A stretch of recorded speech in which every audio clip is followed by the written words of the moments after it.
Welcome to the official channel of Laksh Bankers. Hello dear students, welcome to our YouTube channel Lakshya Bankers. आप सबका एक बार फिर से स्वागत है हमारे इस मैथमेटिक सीरीज 4 में। अभी तक आप लोगों को समझ में आ गया होगा कि हम क्वेश्चंस को या क्वांट के सारे टॉपिक्स को या क्वेश्चंस को कितना इजीली लॉजिक के साथ बहुत आसानी से सॉल्व कर सकते हैं बिना किसी फार्मूले को अप्लाई किए, बिना किसी फार्मूले को याद किए और बिना एक्स को एज्यूम किए। आपने लास्ट वीडियो लेक्चर में देखा होगा, हमने एवरेज का टॉपिक उठाया था और एवरेज के क्वेश्चंस मैंने आपको सॉल्व करवाए थे बिना किसी फार्मूले के, बिना मल्टीप्लाई किए, बिना डिवाइड किए और बिना किसी लॉन्ग मेथड के। उसी टॉपिक को दोस्तों हम आज कंटिन्यू करते हैं। आज भी आप देखेंगे, आज कुछ डिफरेंट टाइप के क्वेश्चंस हम लेंगे, एवरेज से ही उठाएंगे। आज कुछ डिफरेंट टाइप के क्वेश्चंस में उनमें भी आप देखेंगे कि आपको किसी क्वेश्चन में मल्टीप्लाई और डिवाइड करने की जरूरत नहीं होती है, जैसा कि जनरली हम एवरेज के क्वेश्चंस में करते आ रहे हैं और आप लोग को दूसरे टीचर्स ने बताया हुआ है या वो सजेस्ट करते हैं। आप देखिए कि एवरेज के क्वेश्चंस में आपको किसी में भी कुछ भी बड़े बड़े मल्टीप्लिकेशन करने की जरूरत नहीं होती है। चलिए हम हमारा पहला क्वेश्चन लेते हैं एवरेज के टॉपिक से ही। हमारा ये पहला क्वेश्चन है आपकी स्क्रीन पर। ये क्वेश्चन है 30 स्टूडेंट्स की एवरेज एज 9 साल है। यदि टीचर की एज को भी इंक्लूड किया जाए तो एवरेज एज 10 साल हो जाती है। टीचर की एज बताइए। आइए अब इस क्वेश्चन को हम हमारे लॉजिक से बिना मल्टीप्लाई किए कैसे सॉल्व कर सकते हैं। 30 स्टूडेंट्स की एवरेज एज 9 साल है। 30 स्टूडेंट्स की एवरेज एज 9 साल है, मतलब हर एक की एज 9 साल होगी, हम ये मान सकते हैं। मैंने आपको बताया था। एक और व्यक्ति को, टीचर को हमने ऐड किया। अगर हम इसकी एज भी 9 साल ही मान लें तो पूरे 31 लोगों की एवरेज एज 9 साल ही रहेगी। क्लियर? फिर से बताता हूँ, 30 लोगों की एवरेज एज 9 साल है। हमने टीचर की एज को भी ऐड किया। अगर हम टीचर की एज को भी 9 साल ही मान लें तो पूरे 31 लोगों की एवरेज एज सेम ही रहेगी, उतनी ही रहेगी। लेकिन आपको बोला है कि टीचर की एज को ऐड करने के बाद एवरेज एज 1 साल बढ़ गई। 10 साल हो गई, मतलब 1 साल बढ़ गई। एवरेज एज 1 साल बढ़ी, इसका मतलब क्या हुआ? पूरे 31 लोगों की एज 1-1 साल बढ़ी, मतलब हर एक की एज 1-1 साल बढ़ी, मतलब टोटल एज 31 ईयर्स बढ़ गई। इसका मतलब ये हुआ कि इसकी एज जो हमने एज्यूम की थी उससे 31 ईयर्स ज्यादा है। इसका मतलब इस टीचर की एज होगी 40 ईयर्स। क्लियर? अगर इसकी एज 9 ईयर्स ही होती तो टोटल एवरेज पर, सबके एवरेज पर कोई फर्क नहीं पड़ता। लेकिन इसने ऐड होने के बाद पूरे 31 लोगों की एज 1-1 साल बढ़ा दी। इसका मतलब इसने टोटल एज 31 ईयर्स 31 साल बढ़ाई। इसका मतलब ये हुआ कि इसकी एज, टीचर की एज जो हमने एज्यूम की थी उससे 31 साल ज्यादा है। इसका मतलब इसकी एज 40 साल है। क्लियर? यहाँ पर आपको कुछ भी मल्टीप्लाई करने की और डिवाइड करने की जरूरत नहीं है। मैंने फिगर्स इजी लिए हैं जिससे आपको ये समझ में फंडा क्लियरली आ जाए कि हमको कैसे सॉल्व करना है। अगर आपको अभी थोड़ा सा कंफ्यूजन है, नेक्स्ट क्वेश्चन हम उठाते हैं, उससे आपको और क्लियर हो जाएगा ये। क्लियर? दोस्तों ये हमारा लास्ट क्वेश्चन को आपको समझ में आ गया। अगर नहीं आया तो हम वैसा ही सेम टू सेम दूसरा क्वेश्चन लेते हैं डिफरेंट फिगर्स के साथ। ये हमारा सेकेंड क्वेश्चन है आपकी स्क्रीन पर, आप देखिए। ये हमारा क्वेश्चन है 29 स्टूडेंट्स का एवरेज वेट 28 केजी है। एक नए स्टूडेंट के एडमिशन से एवरेज वेट 27.8 केजी हो जाता है, तो नए स्टूडेंट का वेट हमको बताना है। आइए वैसे ही करते हैं, उसी मेथड से। यहाँ पर फिगर्स थोड़े से कॉम्प्लिकेटेड है। अब आप देखेंगे कि अगर आप इसको ट्रेडिशनल मेथड से मल्टीप्लाई करेंगे तो कितना कॉम्प्लिकेटेड होगा। 29 स्टूडेंट्स का एवरेज वेट 28 केजी है। आप इन दोनों को मल्टीप्लाई करने में क्या 20 सेकंड में कर सकते हैं?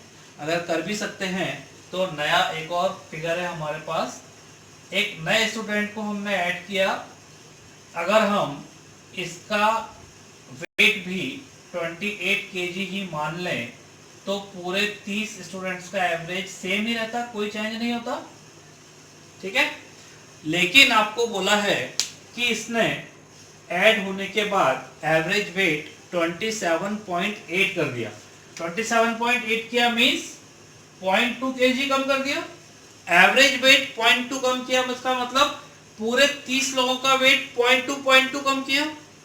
इसका मतलब यह हुआ कि इसने ऐड होने के बाद टोटल वेट 6 केजी कम कर दिया।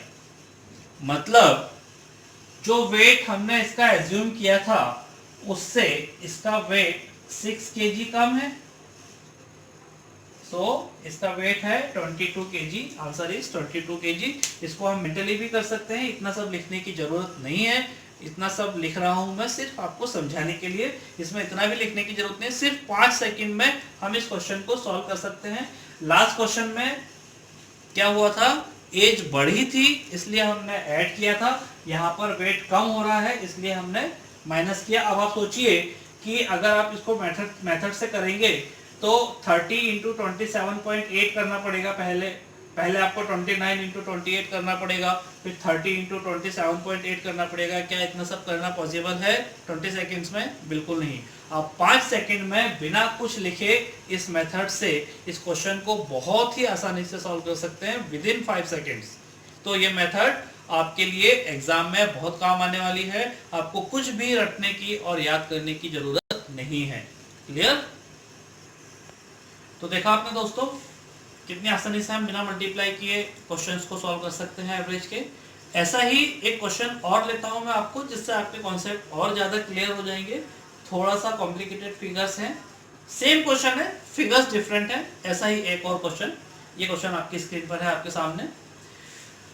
30 एम्प्लॉयज की एवरेज सैलरी 4000 रुपीज है। 30 एम्प्लॉयज की एवरेज सैलरी 4000 रुपए है। यदि मैनेजर की सैलरी को भी हम इंक्लूड करें तो एवरेज सैलरी 4300 रुपीज हो जाती है। तो मैनेजर की सैलरी कितनी होगी ये हमको बताना है। सेम क्वेश्चन है, फिगर्स डिफरेंट है। आइए कैसे करते हैं। 30 एम्प्लॉयज की एवरेज सैलरी 4000 रुपए है, ठीक है। मैनेजर की सैलरी को भी हमने ऐड किया। हमने मान लीजिए कि मैनेजर की सैलरी भी अगर 4000 रुपए होती तो पूरे 31 लोगों की एवरेज सैलरी पर कोई इफेक्ट नहीं पड़ता, 4000 ही रहती। लेकिन इसने क्या किया, ऐड होने के बाद एवरेज सैलरी 4300 रुपए कर दी। एवरेज सैलरी 4300 कर दी, मतलब पूरे 31 लोगों की सैलरी 300 रुपए बढ़ा दी इसने। मतलब इसने टोटल सैलरी कितनी बढ़ा दी, इसकी सैलरी 9300 रुपए ज्यादा है जो हमने एज्यूम की थी उससे। मतलब इसकी सैलरी होगी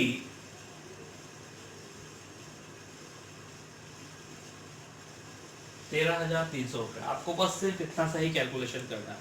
विद इन 5 सेकेंड्स बहुत आसानी से आप एवरेज के क्वेश्चंस को सॉल्व कर सकते हैं। आपको कुछ भी लिखने की जरूरत नहीं है। विश्वास मानिए, शायद अब तक आपको विश्वास हो गया होगा कि एवरेज के क्वेश्चंस या दूसरे किसी भी टॉपिक के क्वेश्चंस हो, हमको कुछ भी लिखने की या याद करने की जरूरत नहीं होती है।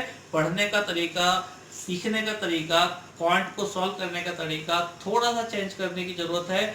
और क्वेश्चन आपका गोल एग्जाम क्रैक करना सिर्फ कुछ ही दूरी की बात है, दिल्ली ज्यादा दूर नहीं है। चलिए दोस्तों हमारा नेक्स्ट क्वेश्चन लेते हैं। ऑलमोस्ट सेम है, ऑलमोस्ट थोड़ा सा हमने उसमें वेरिएशन किया है। आइए देखते हैं हमारा नेक्स्ट 4th क्वेश्चन। 40 स्टूडेंट्स की एवरेज एज 15 साल है। 10 नए स्टूडेंट्स के एडमिशन से एवरेज एज 0.2 ईयर्स बढ़ जाती है। तो नए स्टूडेंट्स की एवरेज एज हमको बतानी है। आइए सेम मेथड अप्लाई करके देखते हैं होता है या नहीं। 40 स्टूडेंट्स की एवरेज एज 15 साल है। 40 स्टूडेंट्स की एवरेज एज 15 साल है। 10 नए स्टूडेंट्स को हमने इसमें ऐड किया। इनकी एज भी हम 15 साल एज्यूम कर लेते हैं। अगर इनकी एज भी 15 साल ही होती तो पूरे 50 स्टूडेंट्स की एवरेज एज सेम ही रहती, कोई चेंज नहीं होता। लेकिन इन 10 स्टूडेंट्स ने ऐड होने के बाद क्या किया, एवरेज एज 0.2 ईयर्स बढ़ा दी। एवरेज 0.2 ईयर्स बढ़ाई मतलब पूरे 50 स्टूडेंट्स की एज 0.2 बढ़ाई, मतलब इन्होंने ऐड होने के बाद टोटल एज कितनी बढ़ा दी, टोटल एज 10 साल बढ़ा दी इन्होंने। क्लियर, यहां तक क्लियर? ऐसे हम करते आ रहे हैं पिछले क्वेश्चंस। अब यहां पे थोड़ा सा एक चेंज ये है, अभी तक हम क्या कर रहे थे, यहां पर एक ही व्यक्ति हुआ करता था, ठीक है। अब इन्होंने टोटल एज 10 साल बढ़ा दी। अगर ये एक व्यक्ति होता तो हम यहां पर 10 साल इसकी एज में ऐड कर देते, ठीक है। लेकिन यहां पर ये एक व्यक्ति नहीं है, यहां पर ये 10 लोग हैं, तो ये 10 साल जो है पूरे 10 लोगों में डिवाइड हो जाएंगे। अब ये 10 साल को हम पूरे 10 लोगों में डिवाइड करेंगे तो हर एक की एज एक एक साल बढ़ेगी, मतलब इनकी एवरेज एज होगी 16 साल। क्लियर, आसान, समझ में आया? ओके, चलिए दोस्तों हम आगे बढ़ते हैं। हमारा नेक्स्ट 5th क्वेश्चन लेते हैं। ये क्वेश्चन थोड़ा सा डिफरेंट है। अभी तक हम क्या कर रहे थे, हम एक ग्रुप ले रहे थे, उसमें हम नए व्यक्तियों को ऐड कर रहे थे। अब हमारा ये क्वेश्चन है 5th क्वेश्चन, आप देखिए आपकी स्क्रीन पर है। 24 बॉयज और एक टीचर की एवरेज एज 15 साल है। यदि टीचर की एज को हटा दिया जाए तो एवरेज एज 1 साल कम हो जाती है। यहाँ पर हम क्या कर रहे हैं, एक व्यक्ति को बाहर निकाल रहे हैं। अभी तक हम ऐड कर रहे थे, अब हम इस क्वेश्चन में बाहर निकाल रहे हैं। तो रिमेनिंग, तो टीचर की एज क्या होगी, हमने जिस व्यक्ति को बाहर निकाला है उसकी एज हमको बतानी है। 24 बॉयज और एक टीचर, मतलब 25 लोग हैं। 25 लोगों की एवरेज एज 15 साल है। मैंने आपको ये बताया था पहले कि अगर आपको ये बोला जाता है कि 25 लोगों की एवरेज एज 15 साल है, इसका मतलब हम ये मान सकते हैं कि हर एक की एज 15 साल 15 साल 15 साल होना चाहिए। क्लियर? तो 25 लोगों की एवरेज एज 15 साल है, हमने टीचर की एज को बाहर किया। अगर ये अपनी एज के 15 साल बाहर लेकर जाता तो बाकी के जो 24 बॉयज बचे हैं उनका एवरेज सेम ही रहता, कोई इफेक्ट नहीं आता उसके ऊपर। लेकिन इसने बाहर होने के बाद क्या किया, एवरेज एज 1 साल कम कर दी। एवरेज एज 1 साल कम की मींस पूरे 24 स्टूडेंट्स की एज 1-1 साल कम की। इसका मतलब ये हर एक की एज में से 1-1 साल लेकर गया अपने साथ, मतलब 24 स्टूडेंट्स की एज में से 24 साल अपने साथ लेकर गया है। मतलब टीचर की एज कितनी होगी, 39 इयर्स। कुछ भी लिखने की जरूरत नहीं है, सिर्फ मेंटली सोचना है आपको। इतना सब मैंने आपको समझाने के लिए लिखा है। फिर से एक बार समझा देता हूं मैं आपको। 25 लोगों की एवरेज एज 15 साल है, एक व्यक्ति को आपने बाहर किया। अगर वो अपनी एज के 15 साल बाहर लेकर जाता तो बाकी के जो लोग बचे हैं उनका एवरेज सेम ही रहता। लेकिन इसने बाहर होने के बाद क्या किया, इनकी एज 1 साल कम कर दी। इसका मतलब हर एक की एज में से वो 1-1 साल साथ में लेकर गया, मतलब 24 लोगों की एज में से 24 साल वो अपने साथ में लेकर गया, मतलब इसकी एज 39 इयर्स थी। क्लियर? ओके, चलिए दोस्तों नेक्स्ट क्वेश्चन हमारा लेते हैं। ये क्वेश्चन है थोड़ा सा डिफरेंट है, एवरेज का ही क्वेश्चन है।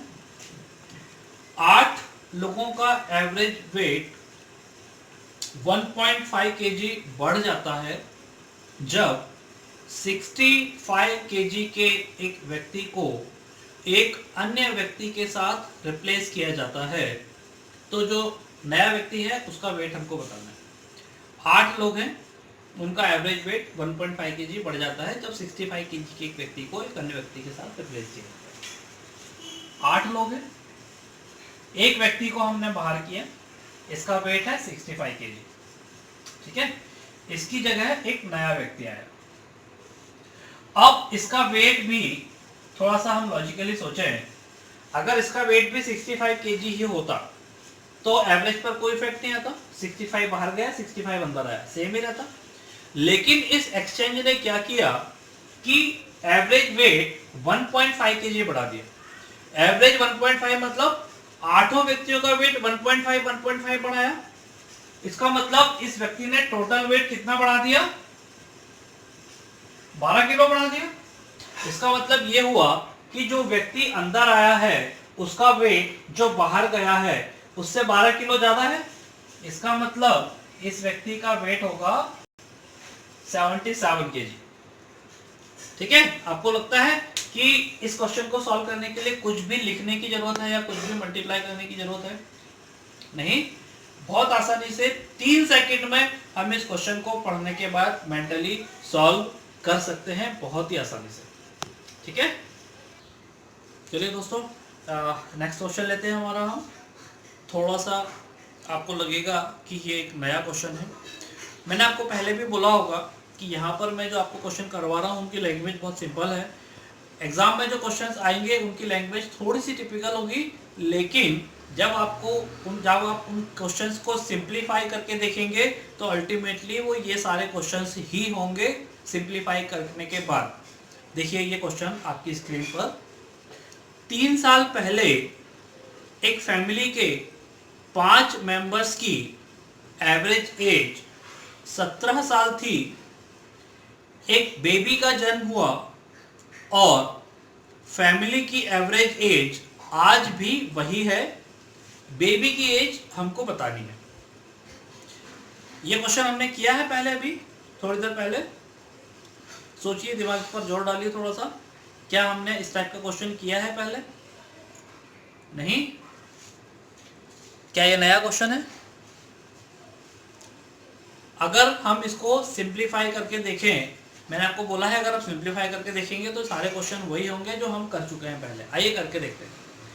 3 साल पहले 5 मेंबर्स की एवरेज एज 17 साल थी, तो आज 5 मेंबर्स की एवरेज एज 20 साल होगी।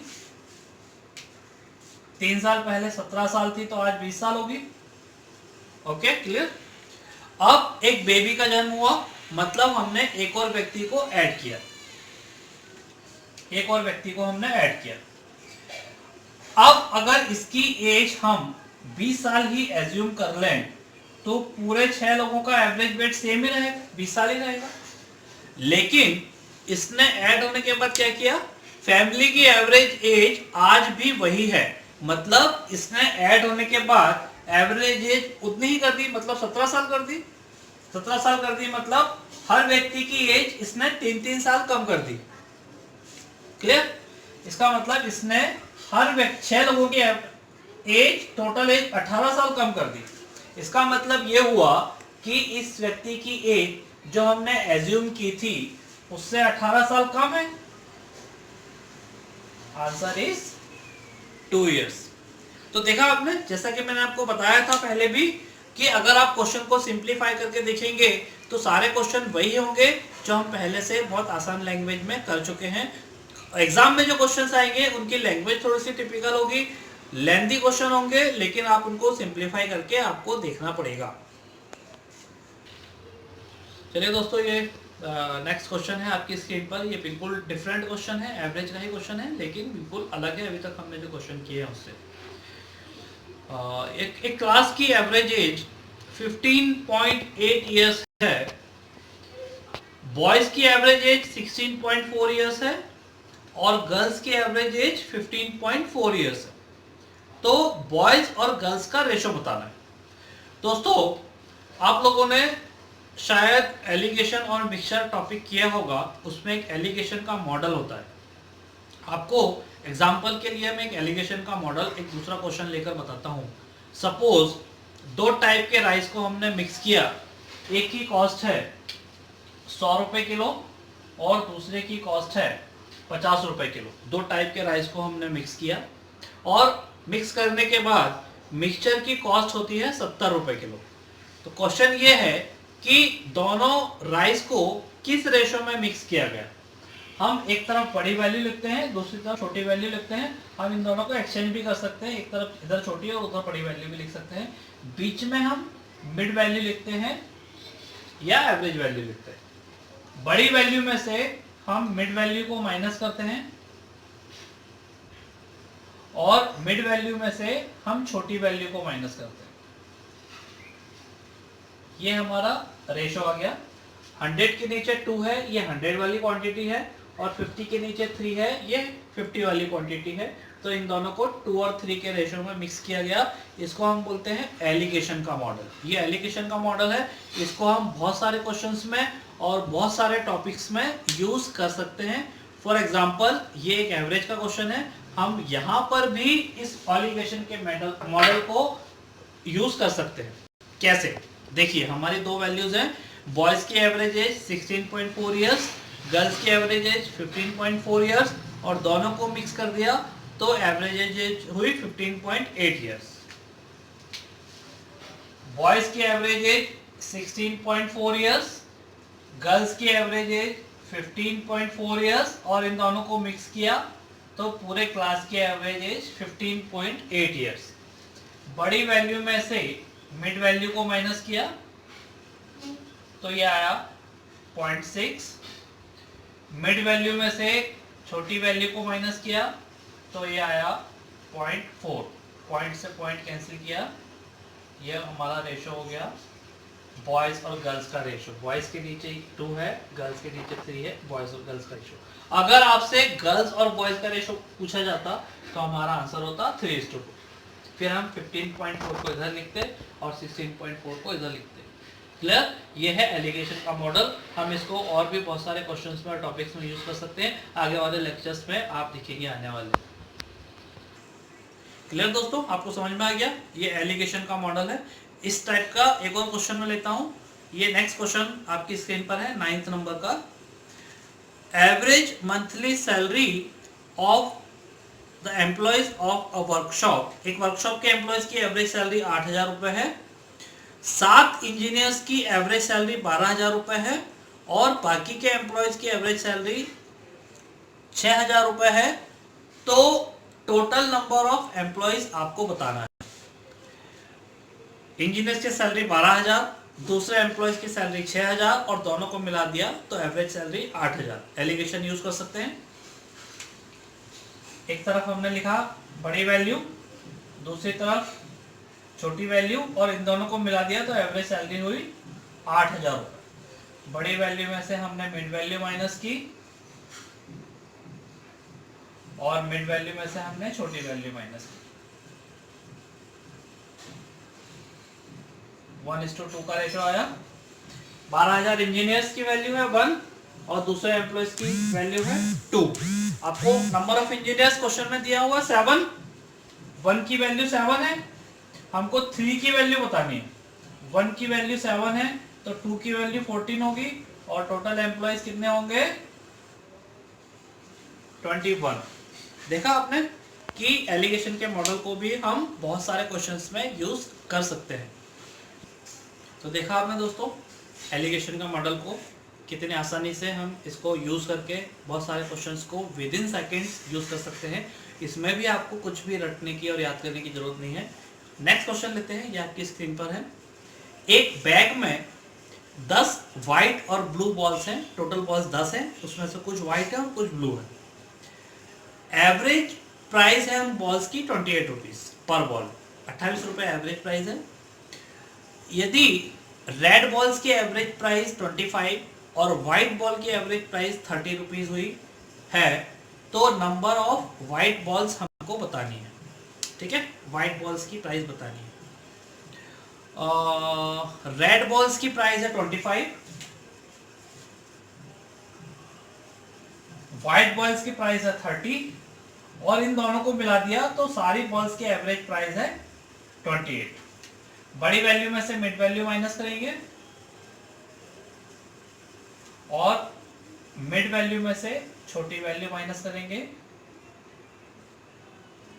ये हमारा रेशो आ गया।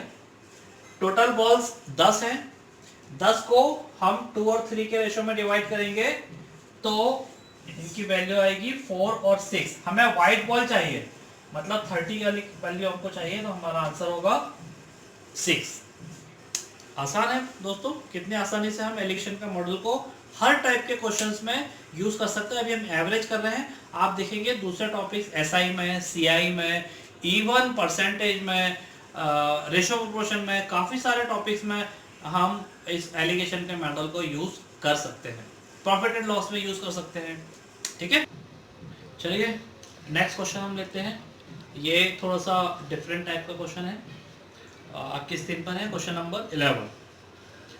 Average monthly consumption of petrol of A car, एक कार का पहले 7 महीने का monthly petrol consumption 110 litre per month है और नेक्स्ट 5 मंथ्स का कंजम्पशन 86 लीटर पर मंथ है। हमको पूरे साल का मंथली कंजम्पशन बताना है, ये आपका क्वेश्चन है। आइए कैसे करते हैं ये क्वेश्चन। हम इस टाइप का क्वेश्चन पहले भी हम कर चुके हैं पिछले वीडियो लेक्चर में। एक बार फिर से मैं आपको बताता हूँ कि इस टाइप के क्वेश्चन को हम कितने आसानी से बिना मल्टीप्लाई किए सॉल्व कर सकते हैं। पहले 7 महीने का average consumption 110 litre per month है और 5 महीने का average consumption 86 litre per month है। आपको पूरे 12 मंथ का कंजम्पशन निकालना है। यहाँ पर आपको मल्टीप्लाई करने की जरूरत बिल्कुल भी नहीं है। हम मान लेते हैं कि इन 7 मंथ का कंजम्पशन भी 86 लीटर्स ही है, तो 86 के ऊपर की जो एडिशनल वैल्यू है 14 + 10 24 लीटर्स हमने बाहर निकाल दिया। ठीक है, इन 7 महीने का कंजम्पशन भी हमने 86 लीटर मान लिया, तो 86 के अलावा जो एडिशनल वैल्यू 24 लीटर है वो हमने बाहर निकाल दी। अब 7 महीने का कंजम्पशन 86 लीटर और 5 महीने का भी 86 लीटर, तो पूरे 12 महीने का कंजम्पशन 86 लीटर होगा। अब 24 लीटर हमने हर महीने का बाहर निकाला, तो 7 महीने में इतना कंजम्पशन होगा, इसको हमने बाहर कर दिया। अब इसको पूरे 12 महीनों में हम इक्वली डिवाइड करेंगे, तो हर एक महीने का कंजम्पशन 14 लीटर पड़ जाएगा। तो पूरे साल का मंथली कंजम्पशन होगा 100 लीटर पर मंथ। देखा आपने, बिना मल्टीप्लाई किए कितनी आसानी से हम इन क्वेश्चंस को सॉल्व कर सकते हैं। सिर्फ थोड़ा सा लॉजिक, थोड़ा सा दिमाग इस्तेमाल करने की जरूरत होती है हर क्वेश्चन में, बस। तो दोस्तों देखा आपने, अगर हम थोड़ा, आप देखिए मैं हमेशा एक बात बोलता हूं कि पेन यूज करना बंद कर दीजिए। ठीक है, आपने सुपर 30 में भी देखा होगा, पेन यूज मत कीजिए। आपको बोला था ऋतिक रोशन ने, आप एक ही चीज यूज कर सकते हैं। हमेशा मैं अपनी क्लास में बोलता हूँ, या तो पेन या ब्रेन। अपना ब्रेन यूज कीजिए, पेन यूज मत कीजिए। क्योंकि जब हम पेन से लिखना स्टार्ट करते हैं तो कितना हम लिख जाते हैं और कितना टाइम निकल जाता है हम सोच भी नहीं सकते, हमको पता नहीं लगता कितना टाइम निकल गया। इसलिए पेन को हाथ मत लगाइए, सिर्फ और सिर्फ ब्रेन यूज कीजिए। अगर आप ब्रेन यूज करेंगे तो 5 से 10 सेकंड के अंदर आप हर क्वेश्चन को सॉल्व कर सकते हैं बिना पेन को यूज किए। ठीक है, कोशिश कीजिए। अगर आप कोशिश करेंगे तो बहुत आसानी से सॉल्व कर पाएंगे। शुरुआत में थोड़ी सी दिक्कत होगी, लेकिन पेन को हाथ मत लगाइए। ठीक है, आज के लेक्चर का हम लास्ट क्वेश्चन उठाते हैं, एवरेज का ही थोड़ा सा डिफरेंट क्वेश्चन है। ये लास्ट क्वेश्चन आपकी स्क्रीन पर है। एक क्रिकेटर का 9 इनिंग्स तक, 9 पारियों तक कुछ एवरेज स्कोर था। 10th इनिंग में उसने 100 रन स्कोर किए, जिससे उसका एवरेज स्कोर 8 रन बढ़ गया। नया एवरेज बताइए। क्वेश्चन समझ में आ गया आपको? 9 पारियों तक कुछ एवरेज स्कोर था, 10वीं पारी में उसने 100 रन स्कोर किए, जिससे उसका एवरेज स्कोर 8 रन बढ़ गया। एवरेज स्कोर 8 रन बढ़ा मतलब हर इनिंग का स्कोर 8 रन बढ़ गया। ठीक है, अब हर इनिंग का स्कोर 8 रन बढ़ा मतलब पुरानी 9 इनिंग का स्कोर भी बढ़ गया। अब पुरानी इनिंग का स्कोर, सोचने वाली बात यह है कि पुरानी इनिंग का स्कोर कैसे बढ़ेगा? पास्ट में जाके बना तो सकता नहीं है। थोड़ा सा हम दिमाग लगाएं तो पास्ट में जाके तो नहीं बनाएगा ना वो। 8 रन स्कोर कैसे बढ़ा फिर? इसका मतलब ये हुआ कि जो 100 रन है, इसी में से 8 रन पुरानी 9 इनिंग्स में डिवाइड कर दिए। तो ये 8 रन पूरी 9 इनिंग्स में हम डिवाइड करेंगे पुरानी वाली, तो 72 रन इसने पुरानी इस 100 में से डिवाइड हो गए। तो 10th इनिंग में कितने रन बचे? 28। बस यही है नया स्कोर। तो जितना एवरेज स्कोर मेंटेन करने के लिए चाहिए था उतना 10th इनिंग में रखा, बाकी सारा पुरानी इनिंग्स में डिवाइड कर दिया, तो नया स्कोर है 28। और अगर आपसे पुराना स्कोर पूछा जाए तो 8 रन पड़ने के बाद 28 हुआ है, तो पुराना स्कोर ऑब्वियसली 20 होगा। तो देखा आपने दोस्तों कितनी आसानी से सिर्फ ब्रेन को यूज करके हम क्वेश्चंस को बिना पेन उठाए 5 सेकंड के अंदर यूज कर सकते हैं। आपने देखा होगा एक भी क्वेश्चन को सॉल्व करने के लिए हमको 5 सेकंड से ज्यादा लिखने की या ब्रेन यूज करने की जरूरत नहीं होती है। फ्रेंड्स, देखा आपने कितनी आसानी से हम क्वेश्चन को सॉल्व कर पा रहे हैं। बस आखिरी में मैं एक ही बात कहूंगा कि इन क्वेश्चंस के लिए प्रैक्टिस करना बहुत ज़रूरी है। आप इस वीडियो को बार बार देखिए, रिवाइज करके देखिए, अपना ब्रेन यूज़ कीजिए और इस टाइप के क्वेश्चंस अपनी बुक में से लेकर और सिर्फ ब्रेन यूज़ कीजिए और अपने तरीके से सॉल्व कीजिए।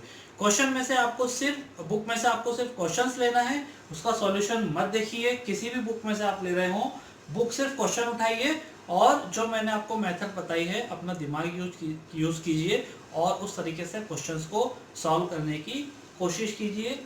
All the best to all of you. Stay home, stay safe and keep studying. Thank you.